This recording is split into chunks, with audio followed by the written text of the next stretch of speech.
এটা কি বানাইছো বাবা? এটা কি সাজাইলাম? ও সবগুলো বাবা কি সুন্দর করে সাজাইছে। আমার মেয়ে বড় হয়ে গেছে।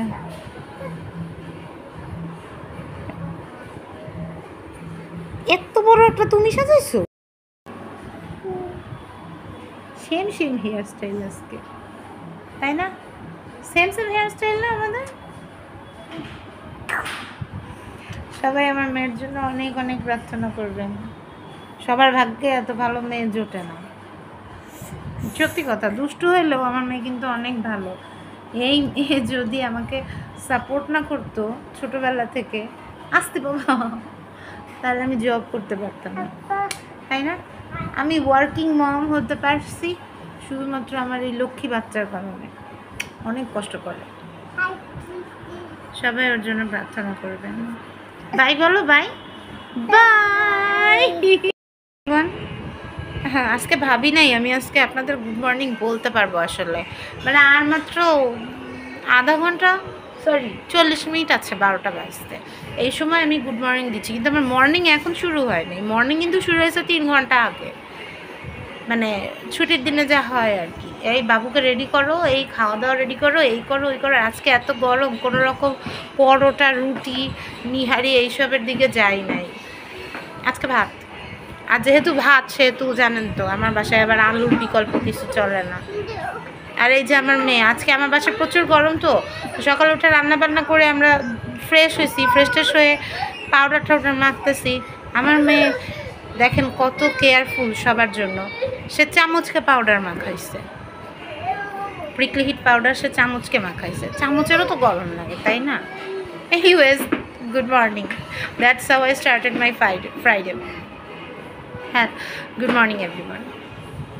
এটা খাটের উপর তুলতে হবে না। তুমি সবাইকে গুড মর্নিং দাও, বলো হাই হাই। তো দেরি করে যে মর্নিংটা শুরু হয়েছে, সেই মর্নিংয়ের ব্রেকফাস্ট পর্ব শেষ। এখন আমার মেয়ে বাবার সাথে বাইরে যাওয়ার জন্য প্রচুর জিদ করতেছিল। তা একটু গেছে সুপার শপে একটু টুকটাক কেনাকাটা করতে। এই সামনেই, বাইরে তো অনেক রোদ, বেশি দূর যাওয়া যাবে না। আর আমি তো এখন এই যে আবার দুপুরের রান্নার জন্য রেডি হব। গরমের মধ্যে সিদ্ধ হতে যাচ্ছি রান্নাঘরে। রান্না করবো সেটা লাইভে দেখাবো। 2টা বাজে।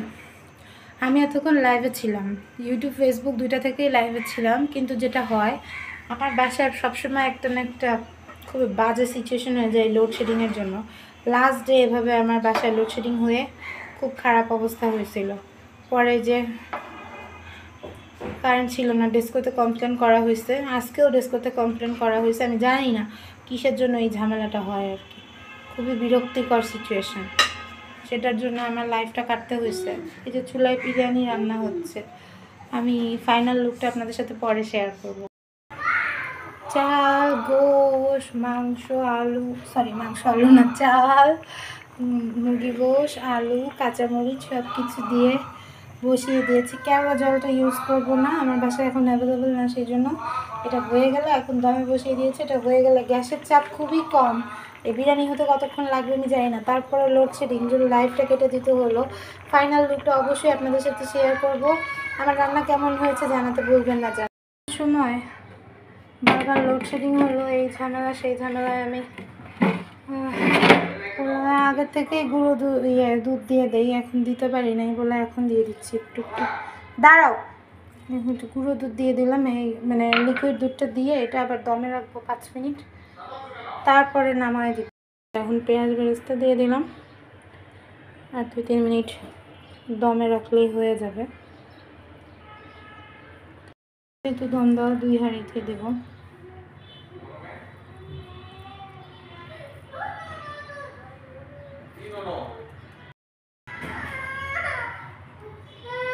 এই যে বিরিয়ানি তো 4:30 বাজে, আমরা লাঞ্চ করলাম। এখন শুধু রান্না করিনি, রান্না করেছি।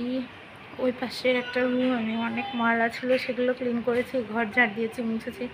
বাবুকে গোসল করাইছি, খুবই টায়ার্ড লাগতেছে। আজকে দুপুরে আমাদের যে ঝামেলাটা হইলো ডেস্কো থেকে ফোন দিয়ে কমপ্লেন দেওয়ার পর তারা এই যে এখন ঠিক করে দিছে, সব কাজে দেরি হয়ে গেল, লাইফটাও কেটে গেছে, আমার ইউটিউবের লাইফটা নাই এখন আর ইউটিউবে। So I am very sad. Anyways আমি এখন রেস্ট নেব, বাকি সারাদিন কী করি না করি আরও আপনাদের সাথে শেয়ার করবো।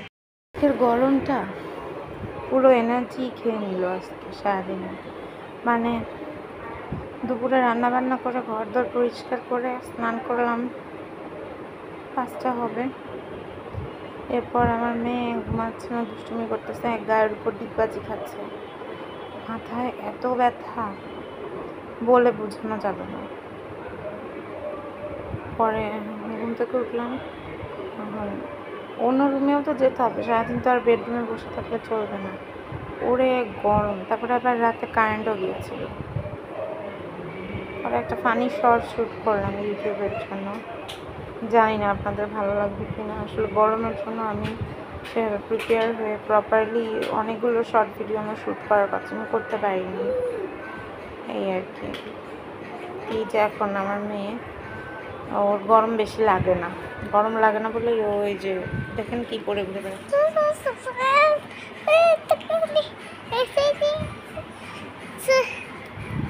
শাড়ি পরছে, সেটা সবাইকে দেখাচ্ছে সে।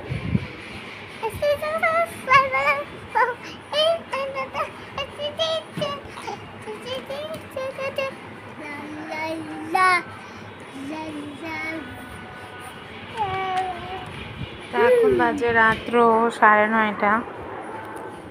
এখন ওকে খাওয়া দাওয়া করাবো, এত গরম, মানে আমার মাথার এইখান থেকে এইটুকু প্রচুর পেইন। আমি এই যে আমি তো একজন টিচার জানেন সবাই, তো আমি এই যে এতগুলো সিটি কপি আছে আমার কাছে, চেক করতে ভয় লাগছে, আমার মাথা এত ব্যথা করছে, প্রচুর গরম। সবাই সাবধানে থাকবেন।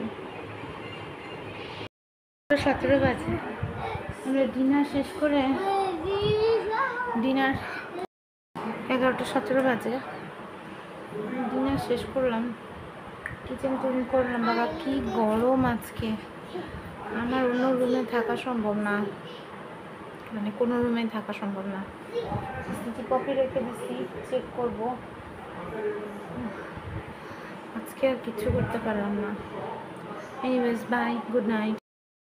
এখন বাজে 1টা। অবশেষে আমার মাথাটা একটু মানে ব্যথা কমছে, মানে আমার এইখান থেকে এই পোর্শনটা এইটুকু বিকাল থেকে এত ব্যথা ছিল। একে তো ওই যে আমার মুখের উপর জোরে জোরে থাপ্পড় মারে ছোট মানুষ, আর সেকেন্ডলি গরমে রাস্তা না পেরে আমি মেন্থল তেল দিয়েছি একটা নবরত্ন, ওটা দেওয়ার সঙ্গে সঙ্গে আমার মাথা যন্ত্রণা কমে গেছে অনেকটা। তো আমার সিটি কপি চেক করা শেষ, আমি এখন রেস্ট নিব। তো বলতে চাচ্ছি যে গরমে যারা এরকম আমার মতো হেডেকের প্রবলেমের শিকার হন, তারা অবশ্যই হাতের কাছে একটা মেন্থল তেল রাখবেন। এই টিপসটা খুবই এফেক্টিভ একটা টিপস। ওটা দেওয়ার সঙ্গে মানে ওটা 4-5 ফোঁটা মেন্থল তেল দিলে, অনেক সময় প্রেশার ফল করে গেলে, শরীর খারাপ থাকলে ওই তেলটা দিয়ে সঙ্গে সঙ্গে পানি দিয়ে একটু মাথায় বসায় দিলে অনেক রিলিফ পাওয়া যায়, অনেক রিল্যাক্স লাগে, বিশেষ করে যেমনটা এখন আমার লাগছে। তো এনিওয়েজ সবাইকে শুভরাত্রি, দেখা যাক কালকের দিনটা কিভাবে রাখেন ঈশ্বর আমাদের সবাইকে। তো প্রচুর গরম, সবাইকে রিকোয়েস্ট করবো প্রচুর পরিমাণে পানি খান, ঠান্ডা খাবার খান, তাপ রোদের তাপটা এড়িয়ে চলুন, কারণ এরকম হাই এক্সট্রিম টেম্পারেচারে আসলে হিট স্ট্রোকের একটা রিস্ক থেকেই যায়। সো ভালো থাকবেন সবাই।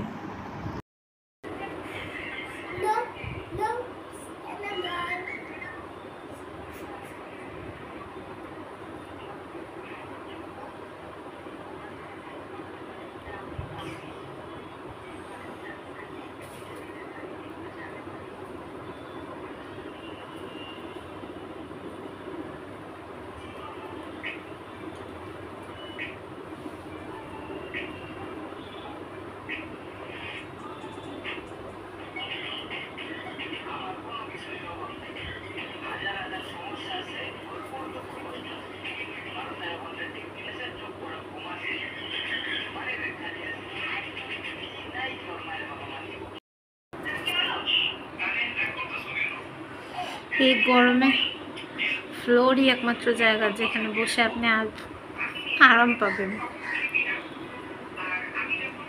সোফা, খাট কোথাওই বসা যাচ্ছে না। তো গরম বুঝাই দিচ্ছে, এত বেশি উপরে উঠতে হয় না, সবসময় নিচেই থাকতে হয়। এই যে এখন ফ্লোরে বসে আছি আমি। কালকে তো গরমে মাথায় পেইন হচ্ছিল, তারপরে মাথায় যে মেন্থল তেল দিয়ে রাত্রিবেলা মাথা যন্ত্রণাটা কমাইছি অনেক কষ্টে। তারপরে একটা বিশাল ঘুম দিছি, বিশাল ঘুম, সব কাজকর্ম শেষ তো কপি চেকিং শেষ করে তারপরে একটা বিশাল ঘুম দিছি। ঘুম দিয়ে উঠছি আজকে কয়টায় শুনবেন? এটাই হচ্ছে আমার ছুটি। ছুটির মধ্যে একটু ঘুমাতে পারলে নিজেকে মনে হয় কি যে স্বর্গে চলে। 10:15টার সময় উঠছি, 10:15 এই টাইমে আমি উঠছি। উঠে তারপরে এই যে আমরা নাস্তা পানি পর্ব সব শেষ করে মেয়ের বাপের জন্য এক নাস্তা, মেয়ের জন্য এক নাস্তা, মেয়ে আবার সকালের নাস্তা সকালবেলা একবার হরলিক্স খাইছে, তারপরে সে ভাত খাবে না। আর মেয়ের বাবা তো আলু বিষয়ক প্রশাসনের মানে হেড, এইসব বানাই টানায় তারপরে যে এখন মেয়েকে নুডলস বানাই দিয়েছি, মেয়ে নুডলস খাচ্ছে। এখন বাজে দুপুর 12:30। এখনও পুরোপুরি মর্নিংয়ের আফটার এফেক্ট, মানে এটা হচ্ছে এখন মর্নিংয়ের আফটার এফেক্ট। আমি দেখাই আমার মেয়ে কীভাবে নুডলস খাচ্ছে।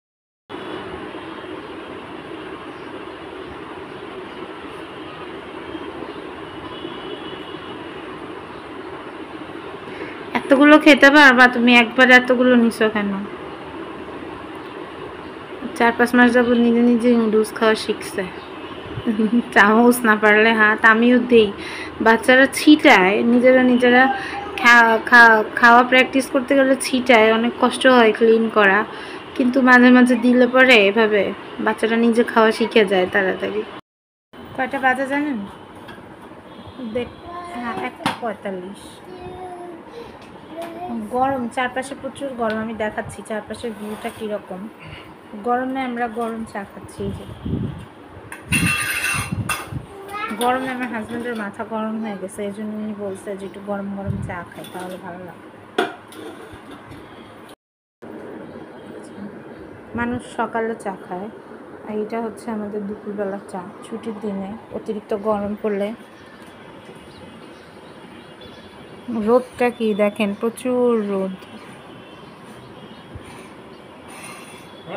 এখন 2:45 বাজে।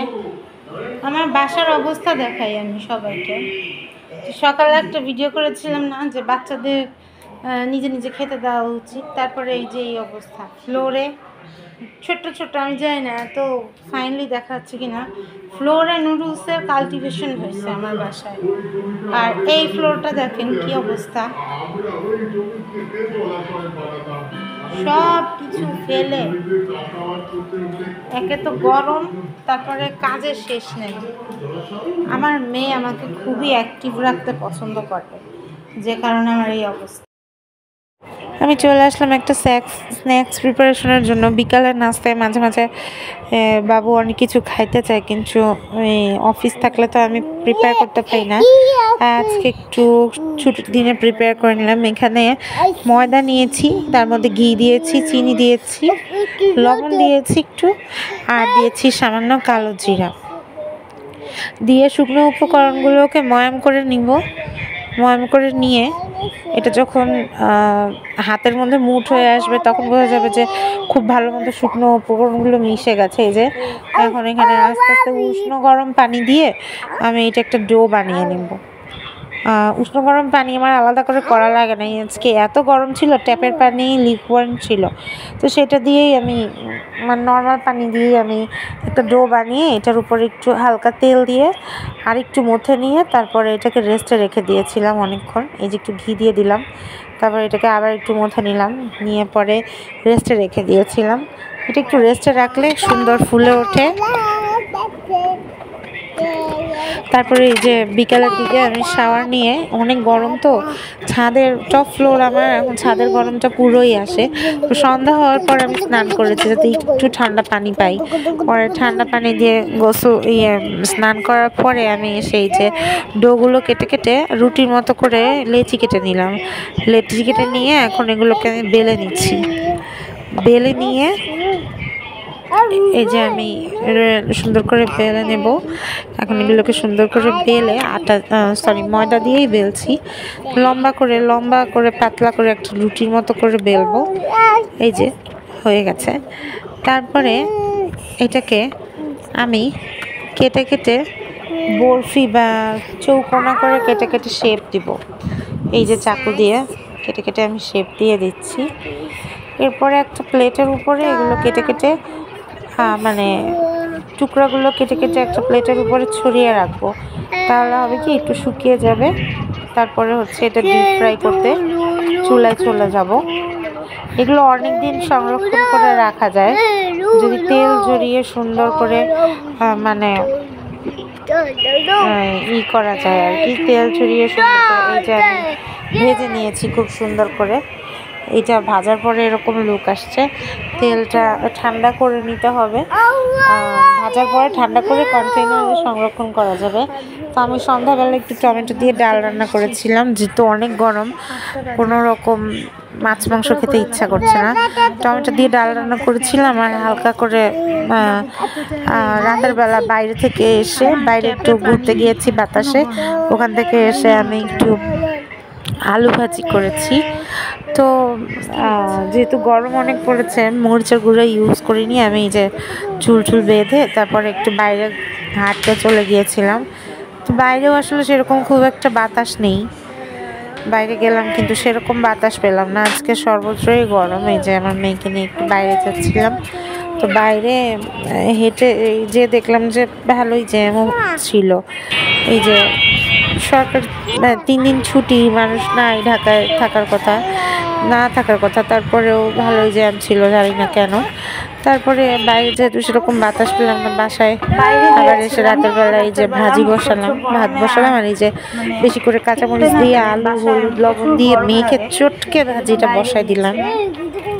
শুকনো মরিচা দিই যাতে পেটে সমস্যা মানে গরম না লাগে, গরমে পেটে গ্যাসের প্রবলেম না হয়। তো কাঁচামরিচেই এটা অনেক ঝাল হয়েছিল, মরমরি করে ভেজে নিয়েছি।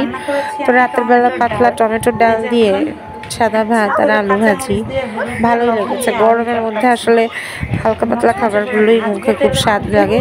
অতিরিক্ত তেল মশলা খাবার খেতে ভালো লাগে না। তো যাই হোক, এই ছিল আমার উইকেন্ড শনিবার পর্যন্ত।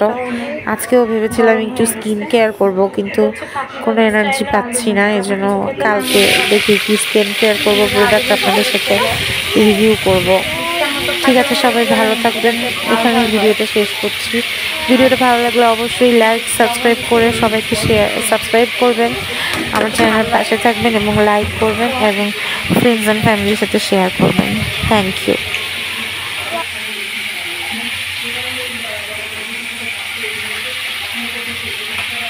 টমেটো দিয়ে ডাল রান্না করছি, এইগুলোই আজকে রাতে খাওয়া দাওয়া হবে।